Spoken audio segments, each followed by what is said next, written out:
My name is Joan Woodhead and I'm president of the Pierce Brigade.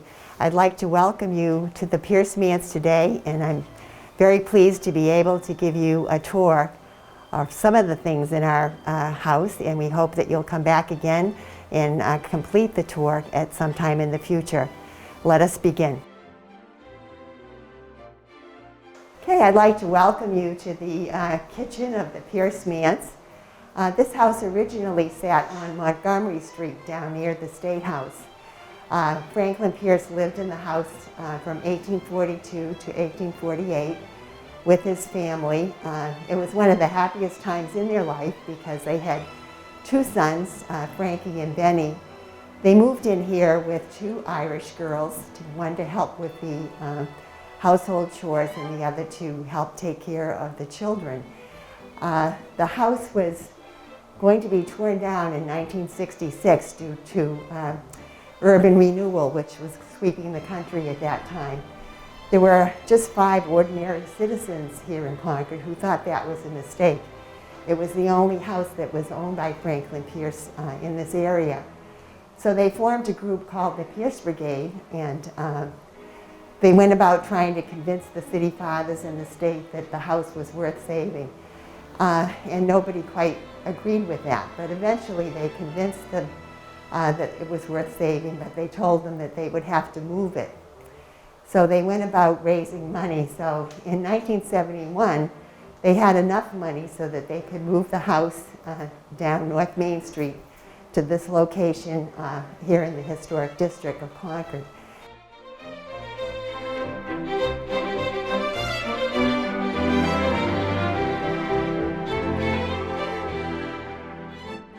So in the parlor here, we have a portrait of Franklin Pierce on the wall over here, one of 3 that was painted by Adna Tenney in 1852 when Pierce was running for office. You can see he's quite a handsome man. He had a couple of nicknames. One was Handsome Frank, and the other was Young Hickory of the Granite Hills. And that was because he had Jacksonian politics and agreed with Andrew Jackson's philosophies of politics, and so those were his nicknames. Over the mantel here is a picture of his father, a portrait of Benjamin Pierce, who fought in the Revolution with George Washington. He was an orphan down in the fields in Tingsboro, Mass, when he heard about the guns going off in Concord. He dropped his plow and followed the troops into Boston, fought at Bunker Hill, and then he stayed with Washington throughout the Revolution. At the end of the war, he came up to Hillsborough and bought acres over there. So Pierce was actually born in a log cabin, which is now at the bottom of Lake Pierce due to flood control. Before Pierce was a year old, his father moved the family into the big Georgian house out in Hillsborough where he grew up. And Benjamin was quite a character. He was involved in politics out there. He was the town moderator, the sheriff. He was in the state legislature and went on to be governor of New Hampshire twice. So Pierce followed his father into politics. He ran for the state legislature when he was 23. He was the Speaker of the House when he was 26. He went on to run for the Congress and was in the House of Representatives and the Senate, and of course was elected to the presidency, so he never lost an election. He was a very good speaker. Pierce had the first Christmas tree in the White House. He brought that in for some school children to stand in front of as they sang carols for Jane, and I believe that was in 1856. Some of the furniture in this room went to the White House with them. This is the sofa underneath the portrait over here that belonged to Jane, and when Jane died, Pierce gave the sofa to her sister. The sister's family returned that to the house when it opened in 1974, about 100 years off here. Along with the White House table in the center of the room, which was known in their family as the White House table. Evidently, they were borrowing furniture from friends and relatives to furnish the 8 rooms for their personal use in the White House. There's also a little writing desk and chair over there that Pierce used at the White House, and a piece of the White House stationery with his coat of arms at the top that he used when he was in office. The bookcase behind the door there also belonged to the Pierces, and that stood right in that corner when they actually lived in the house here.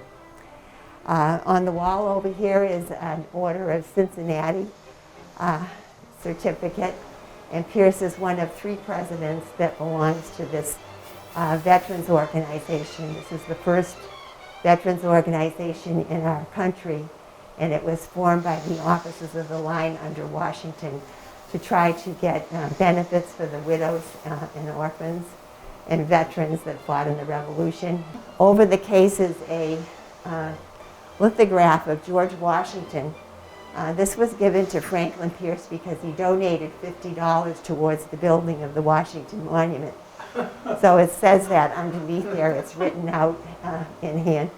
$50 in today's money is about $1,500, so it was a fairly generous donation over there.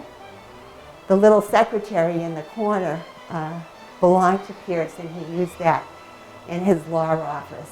When he was through with it, he gave it to his law partner, Josiah Minot. It was still in that family when the house opened in 1974, and so they gave it to the house to have on display here.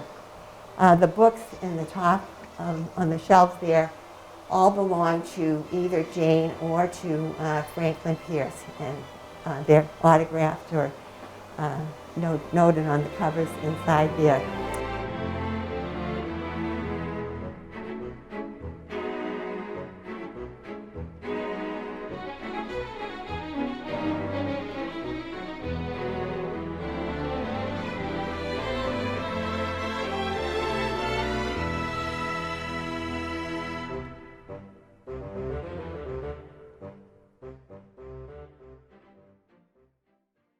Unfortunately, all 3 of the children of Jane and Franklin Pierce died before they did. Over the fireplace we here see a picture of Frankie, who was their 2nd son, and he died of typhus in this room when he was 4 years old. The youngest son was killed in the train accident down in Andover, Massachusetts in January of 1853, right before Pierce was to go to Washington for the inauguration. This was a terrible time in their lives.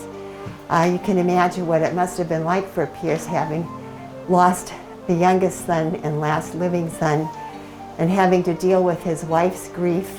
Jane was devastated. She was a tiny little person, probably suffered a little bit from tuberculosis and probably depression. She was very comfortable in her family, with her family, but he was just the opposite. He liked to be out with people and enjoyed people. So she never really got over losing Benny. Some of the things in this room that did belong to the Pierces, a little dressing table over here. When they moved out of the street, out of Montgomery Street, that went next door to the Dana household. So when we opened the house in 1974, Miss Dana gave the dressing table and chair back to us, along with the bed here in the room, which Pierce used when he went back to tutor the Dana's son-in-law, and he would stay overnight and use that bed when he was staying with the Danas. The blanket chest here is another Pierce piece, and it has the family coat of arms on the underside of the lid here. This is Franklin Pierce's shaving box. It has a medallion on the cover here that says Pierce, and then it has the little soap box and cologne bottles inside there, and that he would take that with him whenever he traveled around. A more practical piece is over in the corner here. It's a little washstand, and that was taken to Washington for them to use in their private quarters when they were in the White House. Jane's sewing box is on the bureau over there, along with the scent bottles and pincushion. Let's see, over in the closet here is a replica of his Brigadier General's coat. They made him a brigadier general, so that's something that when we have field trips here, we let the kids try this on, and they get a big kick out of trying on Pierce's coat. There is another coat right beside that, which was given to us by the Bagan family, and that's hanging in there. It would be typical of the type of frock coat that Pierce would have worn when he was out and about and around town here. There is a hair picture on the wall over there. That's kind of a Victorian hobby. If you had plenty of time on your hands, women would collect their hair in little dishes that would be then treated with borax, and then they would weave it into flowers and make wreaths and so forth with it. So it's kind of an odd little hobby from the Victorian era, I guess you would say. Over on the wall here is a sampler that was done by a 12-year-old girl. The colors are very bright on the underside. They're a bright turquoise and a bright coral color. And so it was important for girls to know how to do all these stitches because they had to make their clothes. So this is a piece that this little girl was using to learn how to do all the stitches she was going to use as she got older. And the verse on it is quite interesting. It's rose in the morning, so fair and so bright, the moon in the evening, we view with delight, the sun, moon, and stars, they all pass away. So youth with its beauty must fade and decay. So very uplifting.